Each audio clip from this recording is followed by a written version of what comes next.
I led the country, the nation in assists. No, you went D1 either. I did go D1. I did go D1. I did go D1. I was 26 in JUCO, got a scholarship to California State. Oh, what you average there? I got put out because of grades. What you want me to say? That's how I got popular, bro. All the niggas that I ran the game, when you was gone doing whatever you was doing, somewhere ducked off, Hitman took over. I'm the reason they here right now. That was me. You did the DVDs and all that, kudos. URL, mine. I built that platform, not you. You two is the third and last 50. Welcome. At 814, meet X20.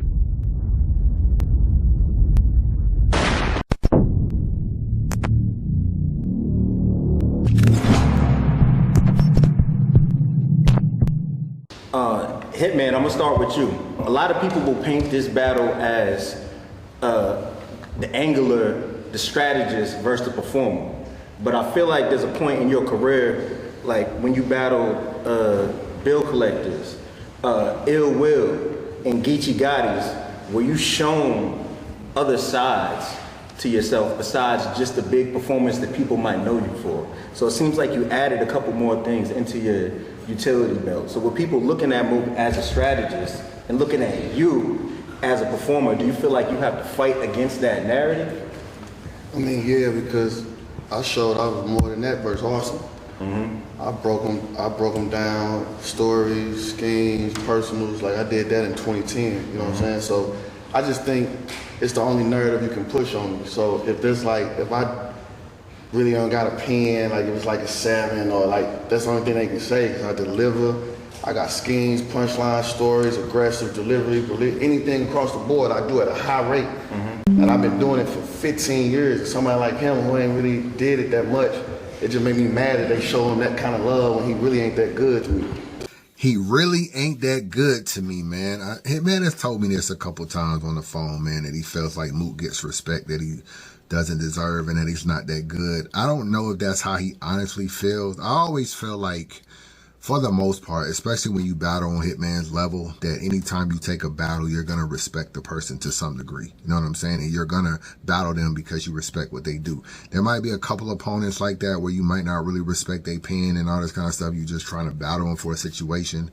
But for the most part, I do feel like it's hard to come into the game and not look at Mook and not look at Lux and not respect what they done and admire what they done. So I don't really know if that's just a little gaming-ship by saying Mook is quote-unquote sucks or whatever. But I give Hitman a lot of credit, man. I think over the years, he's proven from what he say he's been battling over 15 years, he's still at the top of his game, in my opinion. You know, you can argue, you look at his Ill Will battle, bro, that's one of my favorite battles that he's done.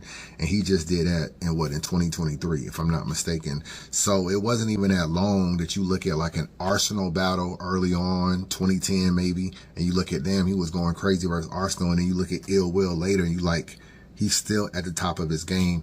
And I think when you consider Wilder now, all the success he had, all this kind of stuff, a lot of people that's in his class is not here. Nigga like a X Factor or some of these other people, they're just not around anymore. You got the Midwest Miles, X Factor, Rich Dollars, all these people that was coming up in this era, they don't battle at, they either don't battle anymore or don't battle at the consistent high level. So the fact that Hitman is still here, it's to be commended. It's definitely to be commended. So I don't really understand the Hitman hate. I get it. You might feel the emotional. I get all that.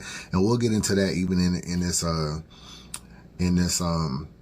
know, face-off or whatever. But as far as like what he's done for battle rap, I don't even think it could be questioned. I think it should be applauded, if nothing else. I feel like you started out as the king of battle rap, right? I feel like you snatched that crown early, and that's how a lot of people saw you.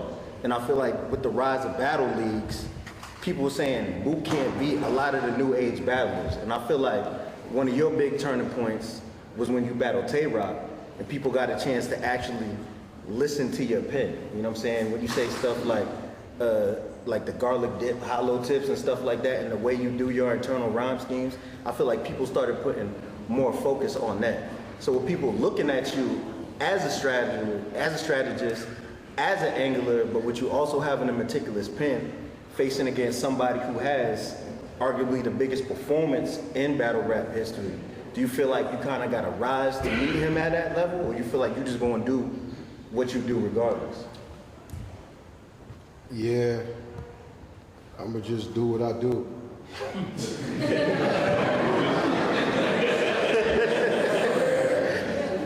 Well, how do you feel about him saying that he doesn't think you're that good? I mean, that's his opinion. I can't negate anybody's opinion. You just gotta show somebody, you know what I mean, how good you are. You feel me? Like I said, all of the other shit is out the way. You feel me? Telling me you ain't that good and shit like that. You can't say that. He know why he can't say that. He wanted to be me. I don't, like, that's just it. Why you keep saying that? What I want to be? Direct, he wanted to be me, bro. When? It's on document, bro. You calling yourself me. What I say? It's on document. You calling yourself on Dash Living. $1,000 so you find that footage right now. Bro, we just gotta find Dash Living.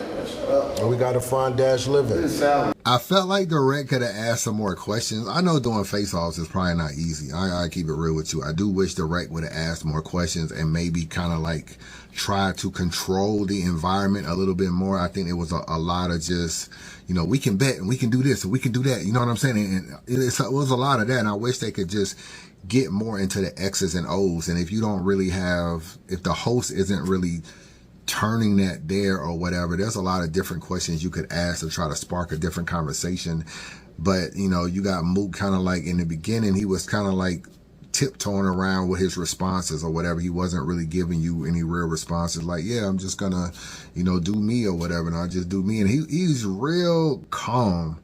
And to me, that's kind of scary. You know what I'm saying? Like, we see a sober Mook now. We see a Mook that's, you know, looked like, I guess, you know, there was rumors he went to rehab. I don't know how much of that is true, but he definitely said he stopped drinking and stuff like that. So we see a more calm, sober Mook, and I think that is displayed throughout this whole face-off. And I think that's a dangerous Mook, in my opinion. I do think that's a dangerous Mook. So when I look at this situation, I'm like, I'm kind of interested to see how Mook is coming, because he's not really phased. And I don't know if he was like that in every face-off. I feel like even with Big K, it was a little bit more back and forth between him. I thought him and Hitman, from his standpoint, was very calm considering all they got going on. So, you know, niggas are telling me Mook is done with his rounds and everything like that, and they heard some of his rounds, and it's crazy. Like, I'm hearing a lot of just chatter amongst each other. Pretty sure niggas is telling the same thing about Hitman. You saw ARP talk about he heard Hitman's rounds,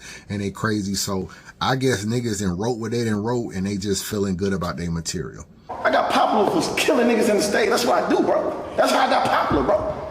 All the niggas that I ran the game, when you was gone doing whatever you was doing, somewhere ducked off, Hitman took over. I'm the reason they here right now. That was me. You did the DVDs and all that. Kudos. URL, mine. I built that platform, not you. Not you. Not you. I built that platform, not you. Yo, you before URL had a URL, bro. Nobody's trying to hear that, bro. That's the truth. That's the truth. That's the truth. Smack ain't make URL because of the DVD. Why the fuck he did? Are you out your mind? That's two different things. Are you out your mind? Why wasn't it called Smack? Do you hear how you sound? Why was it not called Smack? You sound like an imbecile. It's called URL. You sound like an imbecile. Who was the first big time stage? It's called rebranding. Who headlined the biggest? Who headlined the biggest event in New York? On the rap battle league. Who was the first one to do that? It wasn't you. Who? You said, wait. You said who headlined the biggest battle rap event in New York to that day? Summer Madness 2, Summer Madness 1 was bigger than Summer Madness 2? Are you out of your mind? Was they both sold out? Was they both sold out?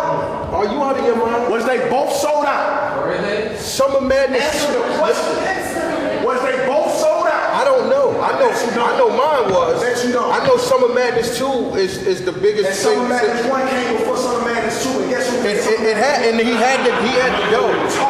He had to go get niggas for Summer Madness 2 because Summer Madness 1. You get that? That don't make sense. Yes, the fuck it do. All right, man, this was a cool little angle from Hitman, basically saying that, yo, I made URL, not you. To some degree, he's right. You know what I'm saying? I gotta keep it real with you. Like, URL was basically made by his entire class, and Hitman is one of the leaders of the class, if not the leader of the class. He definitely do the most views and stuff like that. Him and Surf are like right up there, 1 and 2 or whatever with the views. So when you look at like Surf, you look at Rock, you look at DNA, you look at Arsenal, you look at Averb, you look at Hitman, you look at X Factor, you look at all them people during that time. They pretty much made URL, and in the legends, as far as Murda Mook and Loaded Lux, were on his side chilling. They weren't battling at the time. Now, Mook is right that Summer Madness 2 is bigger than Summer Madness 1. I get it. They both might have sold out. I understand that, but to me, Summer Madness 2 is the biggest battle rap event ever in battle rap. I feel like it's the biggest. Obviously, you had all the celebrities on stage. You had more sponsors, more money put into it or whatever. But Hitman's angle for that is more money put into it because of the success of Summer Madness 1. That's one thing he can say, like, yo, we sold out Webster Hall, 2,500 people. Once they realized that we can get Hitman and them to sell out, or we can go even bigger. And that's when all the sponsors want to come in, put their name around stuff, the exclusive vodkas, the cigarellos. Once they get more money, then they can go get the legends and bring them back to battle rap, the Iron Solomons and the Murda Mooks and the Loaded Luxes and stuff like that. But I don't really know if they could have went back and got those guys if Hitman them didn't sell out Summer Madness 1. But because they sold out Summer Madness 1, they already knew they could sell out Summer Madness 2. And so Mook's angle would be, the money came in a battle rap when we came back. That part is true. So even though niggas got paid at Summer Madness 1, they was getting paid like, I don't know, $4,000 or $5,000 a battle Summer Madness 1, even though it was selling out. Mook is what comes in and he's getting $20,000 a battle, and the money goes up, and Ciroc is involved. It's all these sponsors, so they're able to pay more money. So both of them got an argument here. You can't do Summer Madness 2 if Summer Madness 1 isn't successful, and that's what Hitman is. But Mook them brought the money in. Niggas wasn't really getting paid until Mook them came in a battle rap and got paid, and that's what brought a lot of the sponsors in and all that kind of stuff. So, you know, there's arguments on both sides there. You forgot about that? Gladiator school. You was in that. You never helped me do anything. Nigga, I put you on Gladiator school. Now you put me on. Are you insane? How you book me? I put you, nigga, I told Snoop to book you, brother. Now you chose that. Shut the fuck up. I did. This nigga just kept. That's what made me mad about these niggas. They can't even have a real conversation. Now you booked me. What are you talking I told Snoop to, nigga, it was me and Snoop League. Oh my goodness. You forgot? When you got the call, who was the person? Snoop told me personally he was a fan of me and he wanted to see me go. What are you talking about? I told you to tell you that. 1,000 on that. That's what they do right now. You want to bet? Yo. Well, Hitman say, Snoop said I was one of his favorites and he wanted to see me battle. This nigga Mook says, I told Snoop to say that. Oh, as far as Gladiator School, man, I know a little bit about that. A lot of this, Mook wasn't booking niggas at Gladiator School. Like Snoop was booking, he was getting help from Debo, he was getting help from certain people. I'm pretty sure they helped or whatever. But, you know, I'm not saying that they didn't throw Hitman's name around or nothing like that. I know Mook was definitely involved, but to say to go as far as to say I booked you is a little wild. I won't really go that far, but that was a funny moment. Mook had some moments in this face-off where he didn't really say much, but he obviously was kind of like, his little one-liners were kind of like, yo, I told, even if they were silly, like I told Snoop to say he fuck with you is crazy. Scary ass niggas be doing this shit, come and try to play the innocent role so Hitman can look mad and yes, Hitman, I ain't do nothing. You scared. I come up here and tell you niggas I'm gonna put on a show because I bet on myself. These niggas act scared. I don't want to do nothing wrong to make the fans mad. I don't want to scream. I don't want to shout. That's why he don't promo, because he's scared to really bet on himself. I get on these cameras and I listen. You just finished saying I always used to say I want to bet. Now I don't bet on myself. You're losing me. You don't. You're losing me. You don't. Why you don't promo? You're losing me. Why don't you promo? My silence is bigger than anything you could ever say. My silence is bigger than anything you could ever say. That is a cold line. I gotta admit, Hitman. Had he said that in a battle, that would have been a Don DeMarco kind of bar. You know what I'm saying? Like, That would have been a Don DeMarco kind of bar, especially if it was like a rebuttal and you was talking about how he didn't promo or whatever, because basically what he's trying to say is that, yo, the fact that niggas don't know what I'm saying and the fact that people are wondering what kind of mook I'm going to get, that says more than me even telling you what kind of mook you're going to get. It's the unknown that's speaking more volumes. I got to agree with that. I got to keep it real. I know you came back and you was like, yo, if that's the case, if your silence is so good, then why you don't do views? Why you ain't doing views versus Big K? Why it took you so long, a year to do 1 million views versus Big K? But the one line thing was kind of nice. You know what I'm saying? You know, I got check for Mook on that. That was a nice line. I just said me not promoing. That's what's the conversation, correct? You said me not promoing, right? My silence was bigger than anything you could ever say. You did all of that. You feel me? You start talking about views and money and being on TV and things. Beautiful. That's nice for you. I love that. I love that. I'm gonna put you on TV on the 13th. Believe me. Believe me. But this is, listen, bottom line, I rap better than you. Let's not forget that. All of this other shit you talking about, I've been on TV, I've been here, I got 50 million views, I've been doing this. It's 50 million niggas with 50 million views. You understand? Yes, the fucking nigga. Oh my God. Anyway, yo, listen, I rap better than you. I rap better than you, man.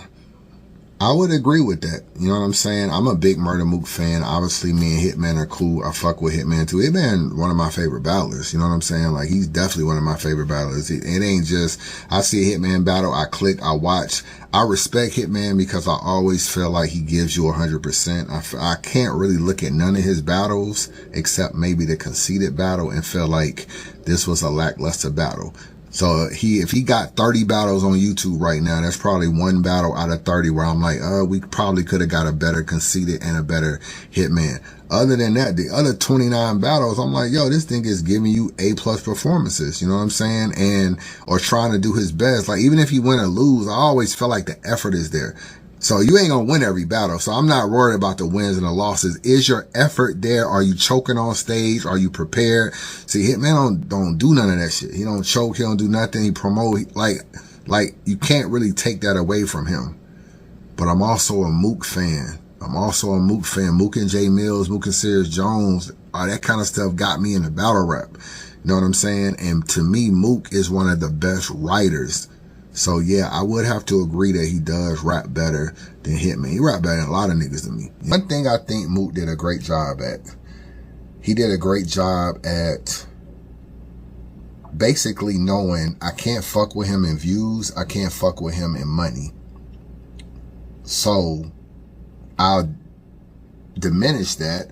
I'll devalue that. I'll make it seem like that doesn't matter by saying, yeah, you can talk about the views, you can talk about the money, you can talk about the battles you had, you can talk about the celebrityness of Wildin' Out, but you don't rap better than me. And I think what he did was he devalued that. In any other face-off, he's always talking about, yeah, but you know, I'm main event and I'm doing this and I'm getting more money, but who get paid more? That was he was saying that in basically in y'all arguing over who get 1 million views. I'm arguing over who gets paid or whatever. He was saying that to Tay-Rock. With certain niggas, he argues those angles. But with Hitman, he knows he can't argue that, so he devalues that. Listen, bottom line, I rap better than you. Let's not forget that. All of this other shit you talking about, I've been on TV, I've been here, I got 50 million views, I've been doing this. It's 50 million niggas with 50 million views. You understand? Yes, the fucking nigga. Oh my God. Anyway, yo, listen, I rap better than you. It's kind of like smart that he did that. You know what I'm saying? But you know, when you look at Mook is a strategist, and he knows that if I can plant a seed into people's minds that none of that shit matters, and that's all you're gonna talk about, and I'm gonna out rap you, you can go into the battle, and all of this, I did this, I did that, I did this, it's not gonna lead to you rapping better than me. So Hitman has to pay attention to that, because Mook is trying to like mind fuck the fans to thinking that shit don't matter, even though Mook has used it before. Me and Mook was cool, no problems at all. I'm doing my thing, and he just wakes up one day, Hitman said reload with the bullets. That was stupid. Why would you say that about a nigga if you fuck with him and we ain't got no battle coming up? That's hate. That's underhanded compliment. That's what you said. I said that was stupid? Or I said that just, you couldn't do that? You said that didn't make sense. I'm just stupid. You can't reload with bullets that came out of somebody. That was the only point I was making. Well, why say that if you cool though? What do you mean? Nigga, we all cool. No, did I not tell you, did I not say that was that you could still be my homie? But saying this niggas like that. a nigga can't say you can't reload with bullets that came out of nigga, and you take that, nigga, you said it. So cool. So if I'm cool with a nigga, if I'm cool with a You said something wrong, a nigga that's gonna tell you something. That don't make sense. Call my phone. Call my phone if you really a partner, nigga. Fuck is you talking about? If I'm cool with Chilla and I just get on the internet one day and say Chilla, that shit with that shit don't fucking make sense. Like, what are you doing? Yo, you that know, look crazy. Yo, you know, bro, man, that's crazy.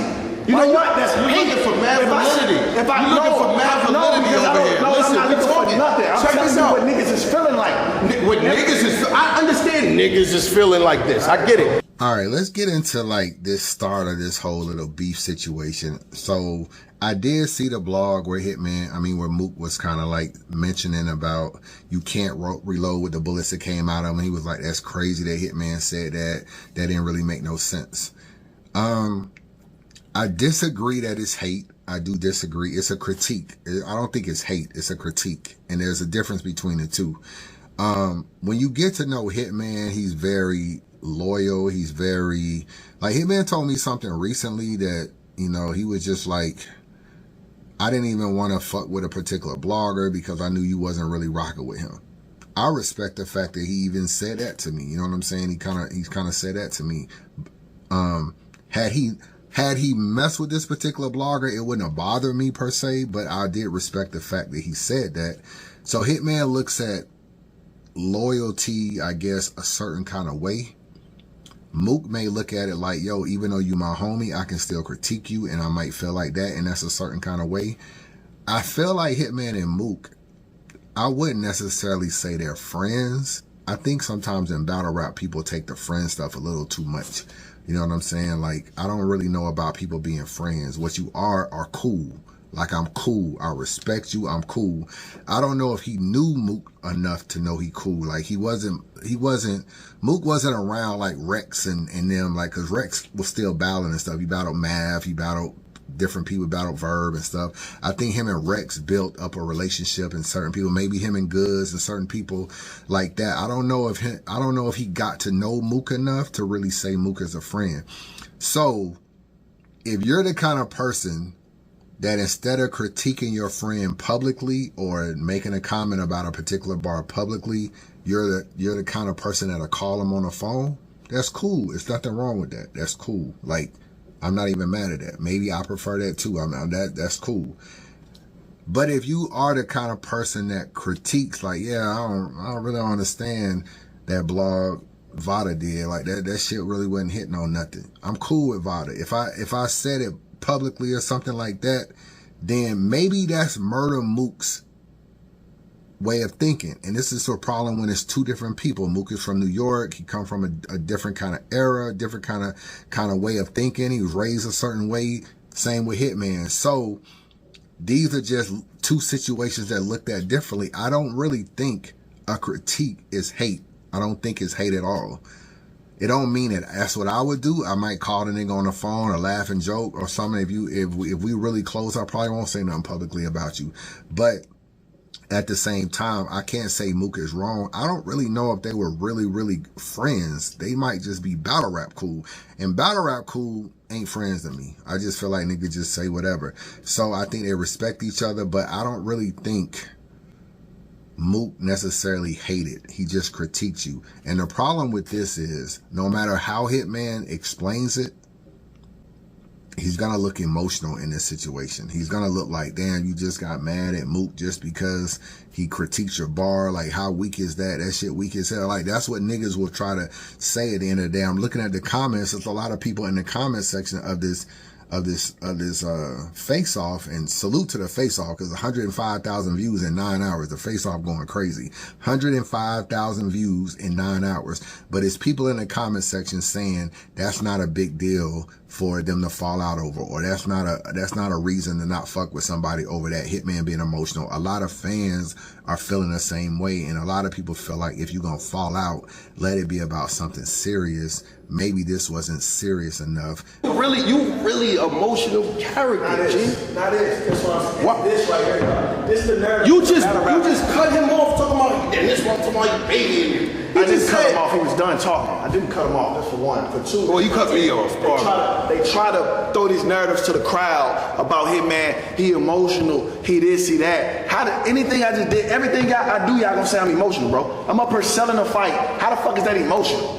I'm up here selling a fight. We got pay-per-views. But you be selling fights when ain't no fights on. Like, that's what I'm saying. What are you talking about, bro? Real shit. I'm selling fights when ain't no fights on. Yo, look. No, wait. Okay. What fight did I sell when it wasn't no fight on, bro? I don't know, man. I don't know. This is what they let him get away with.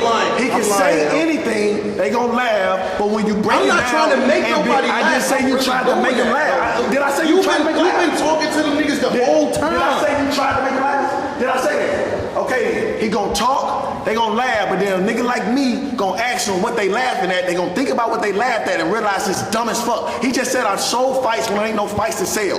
What does that mean? If you don't know, then that's on you, brother. Yeah, Hitman, can I ask you? That's why we rap different. You just cut him off the emotion. That's why we rap different, bro. Just cut him you know off. that? The fact that you don't even comprehend the shit that I'm saying to you, I could never. Nobody do. The ones with IQs can definitely comprehend that. Believe me. I think what he's basically saying is that you argued online with people that did not lead to a fight, and it really didn't lead, quote unquote, I guess in his opinion, to money. Now, Hitman will argue that it does lead to money, that even all the arguing with Verb over the years and Byron Blake over the years has all led to keeping his name in the algorithm, when the algorithm is money. But I think what Mook is saying is that you've argued with Blake, you've argued with Verb. I guess what he's trying to say is that you're not battling those guys. So you sold fights that you didn't even need to sell, meaning you argue with niggas that you aren't really battling. So you're arguing kind of like a waste of time in a way. You're just arguing with niggas online, and it's not leading to a battle, therefore it's not leading to any money, therefore it's not leading to a matchup. So, and the flip side of that, Hitman will say, as long as I'm in the algorithm, there's always money around the algorithm. So I think that's what Mook is trying to say. As a top dog for so many years, right? I feel like for a lot of time you've been battling public perception. You've been battling people saying, yeah, Mook has been grandfathered in, but he can't beat this person. So now you're going into it fighting against the crowd and the battlement. When we just did the Rum Nitty versus Calico face-off, they talked about how they felt like in order for it to be a classic, they had to respect one another. Like, I have to acknowledge how I feel about you in order to pull the best out of me. Do you feel like this is the same in this battle? Yep. So you respect Hitman's? I respect Hitman. I respect Hitman's aura. He said he respects Hitman's aura. That's kind of interesting that he said that, because I feel like Mook has a lot of aura too. I think that's one of the things that's carried people like him and Lux in this culture, even when their raps haven't always been the best. Because Mook has definitely had some dud battles, but one thing, he doesn't battle a lot. And when you don't battle a lot, you keep your stock high. You also keep your aura high of people seeing you battle.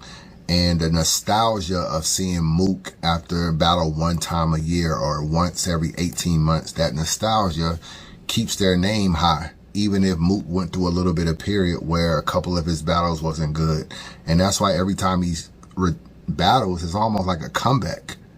Like every Mook battle feels like, oh, Mook is coming back. A lot of battlers aren't going long enough to feel like a comeback. So he'll battle Iron Solomon and he'll sit out for damn near 4 years, and then he'll come back and he'll battle Verb, and then it's like all this time and he doesn't battle that much. He's battling a little bit more now, but for a long time he wasn't battling enough, so every time he battles seems like a comeback. And if that's going to be the case, then you're always going to have aura around you. So I feel like, yeah, Hitman has aura as well, but so does Mook. And this is probably the first time that Mook is battling someone who aura matches his. I feel like Hitman has very similar aura too. Even the way he moves in a battle, he comes in there with a lot of niggas, a lot of, you know, red flags, a lot of shit going on where you just be like, oh, this nigga's moving like the military in a way where he got his people, then he got his brothers, like a little mini celebrity when he's there and everything, in the cardinal caps. It's just a different feeling when Hitman kind of walks into a building, and that is the aura that Mook is talking about. And a lot of times when you battle people, whether it's Reed Dollars, Big K, Twerk, Geechee, people he's battled recently, they don't have no aura, or they don't have aura even close to comparing to Mook. This time Mook is finally battling someone with aura similar to him since Lux. Very interesting face-off, man. But, you know, I feel like we're going to get one of the best Hitmans we've gotten, man. One of the best Hitmans we've gotten. And obviously one of the best Mooks that we've seen in a while. And I'm just ready, bro. It's been a while since I felt this good about a battle. And I'm going to be front and center, glued to the TV watching this battle, man. Holla at your boy.